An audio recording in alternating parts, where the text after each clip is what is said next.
بسم اللہ الرحمن الرحیم۔ شروع کرتا ہوں اللہ کے پاک نام سے جو بہت بڑا مہربان نہایت رحم والا ہے۔ بھائیوں بہنوں دوستوں بزرگوں، السلام علیکم ورحمۃ اللہ وبرکاتہ۔ ہم قرآن پاک سے شفا اور واقعات پر مبنی اسلامی معلوماتی آج کی ویڈیو میں بیان کریں گے حضرت اسماعیل علیہ السلام کا واقعہ۔ تو دوستو، ہماری اسلامی تاریخی سیریز میں ہم آپ کو خوش آمدید بولتے ہیں، جہاں ہم قرآن میں مذکور انبیاء کے متاثر کن زندگیوں کو بیان کرتے ہیں۔ اس ویڈیو میں ہم پیغمبر اسلام حضرت اسماعیل علیہ السلام کی کہانی پر توجہ مرکوز کرتے ہیں، جو اللہ تعالیٰ کے نیک رسولوں میں سے ایک تھے، جنہوں نے توحید، خدا کی وحدانیت کی طاقتور لازوال پیغام کی تبلیغ کی۔ اگرچہ حضرت اسماعیل علیہ السلام کا قصہ مختصر سورہ انم کی آیت نمبر 86 میں مذکور ہے، لیکن ان کی میراث اسلامی تاریخ اور ایمان میں ایک اہم مقام رکھتی ہے۔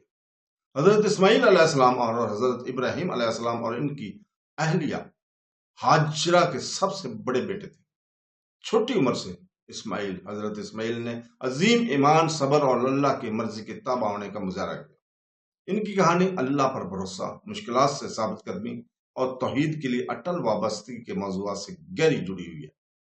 دوسرے انبیاء کے مقابلے میں قرآن پاک میں براہ راست کم وضاحت کے باوجود حضرت اسماعیل کی زندگی اور مشن نبوت کے ضروری اقتدار کو مجسم بناتا ہے۔ سورہ انم 86 نمبر آیت میں حضرت اسماعیل علیہ السلام کو انبیاء علیہ السلام کے ایک گروہ میں درج کیا گیا، اور اسماعیل اور الشع اور یونس اور لوط، ہر ایک کو ہم نے تمام جہانوں پر ترجیح دی۔ وہ نہ صرف ایک نبی کے طور پر پہچانے جاتے ہیں، بلکہ ایک ایسی فضیلت المنع کے طور پر بھی پہچانے جاتے ہیں جو انہوں نے اپنے والد ابراہیم کے بعد الہی پیغام کو آگے بڑھایا۔ جملہ دنیا والوں پر ترجیح اللہ کے خاص فضل کی طرف اشارہ کرتا ہے، جو ان انبیاء کی بلند روحانی مرتبے پر زور دیتا ہے۔ حضرت اسماعیل کی کہانی کا ایک سب سے اہم پہلو یہ ہے کہ اس وقت اور جگہ جہاں شرک اور بت پرستی پھیلی ہوئی تھی، توحید کے پیغام کو برقرار رکھنے اور پھیلانے میں ان کا کردار ہے۔ اپنے والد ابراہیم علیہ السلام کی طرح حضرت اسماعیل نے لوگوں کو اپنے معاشرے کے بتوں اور جھوٹے معبودوں کو مسترد کرتے ہوئے صرف اللہ کی عبادت کرنے کی دعوت دی۔ اس کی تبلیغ میں خلوص، حکمت اور عاجزی کی خصوصیات تھی، جس نے بہت سے لوگوں کو خدا کی وحدانیت کو تسلیم کرنے کی ترغیب دی۔ حضرت اسماعیل کی میراث کا ایک اور قابل ذکر عنصر ان کی مثالی کردار ہے۔ اسلامی روایت کی ان کی ایمانداری، مہربانی اور مضبوطی اخلاقی کی تعریف کرتی ہے۔ ان کے بارے میں جانا جاتا ہے کہ وہ ایک عقیدت مند بیٹے تھے، جس نے صبر کے ساتھ مشکلات کو برداشت کیا، جس میں اللہ کے حکم سے اپنی ماں کے ساتھ صحرا میں چھوڑے جانے کی مشہور کہانی بھی شامل ہے۔ ایمان کی آزمائش، جس نے الہی رحم پر ان کے بھروسہ کا امتحان لیا۔ زمزم کے کنویں کا معجزہ، جو انہیں پانی فراہم کرنے کے لیے نکلا، ان کی ابتدائی زندگی سے گہرا تعلق رکھتا ہے اور آج تک اللہ تعالیٰ کے رزق اور رحمت کی علامت بنا ہوا ہے۔ اپنی روحانی خوبیوں کے علاوہ حضرت اسماعیل علیہ السلام کو اپنے والد حضرت ابراہیم علیہ السلام کو مکہ مکرمہ میں کعبہ کی تعمیر نو میں مدد کرنے کا سہرا دیا جاتا ہے، اور آنے والی نسلوں کے لیے اسلامی عبادت کے جسمانی اور روحانی مرکز قائم کیا جاتا ہے۔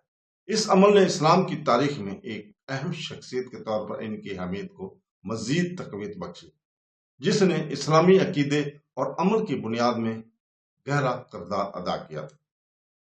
اگرچہ قرآن پاک نے اسماعیل علیہ السلام کا تذکرہ صرف سورہ انم میں کیا ہے، لیکن ان کا اثر بہت دور تک ہے۔ ان کی کہانی مسلمانوں، تمام مومنین کو ثابت قدم ایمان، اطاعت اور اللہ تعالیٰ کے پیغام کے لیے لگن کی اہمیت کی یاد دلاتی ہے۔ یہ اللہ تعالیٰ پر بھروسہ، صبر کے ساتھ مشکلات کو برداشت کرنے اور مخلص توحیدی عقیدے کی اہمیت کے بارے میں پورے قرآن اور حدیث میں پائے جانے والے وسیع موضوعات سے بھی جڑتا ہے۔ حضرت اسماعیل علیہ السلام کی کہانی ایمان میں لگن اور استقامت کی ایک لازوال مثال ہے۔ سماجی مخالفت کے باوجود اللہ تعالیٰ کی وحدانیت پر ان کے غیر متزلزل یقین آج ہمارے لیے اپنے اصولوں اور اقتدار پر قائم رہنے کی ایک طاقتور یاد دہانی کا کام کرتا ہے۔ ان کی زندگی مسلمانوں کو اللہ کے ساتھ اپنے تعلق، نماز کی اہمیت اور مشکل وقت میں الہی حکومت پر بھروسہ کرنے کی ترغیب دیتا ہے۔